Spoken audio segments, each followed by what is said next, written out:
Hey, it's Teresa in Pulaski County Public Library's teen department. And today we're going to be looking at embroidery on paper or cardstock or whatever kind you want to use. These are a couple of examples. This is just on construction paper. This was on watercolor paper. And all I did was I had a template of a flower and a template of a cat. And I laid those on top of that, and I put some foam backing down. You can get those little pieces of foam and put on the back.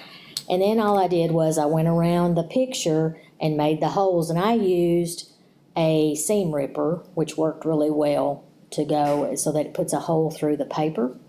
And then you take that off, and then you get just your embroidery needle and whatever color thread you're wanting to use on your picture.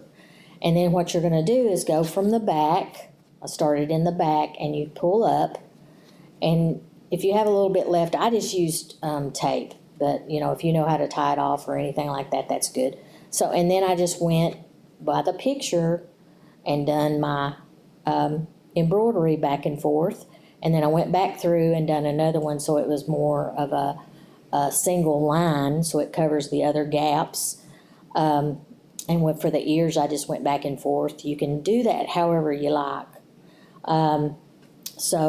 This is just, I done this one just back and forth for the holes that was on the back and forth through for the flower petals. And that's all I did there, and back and forth for the leaves.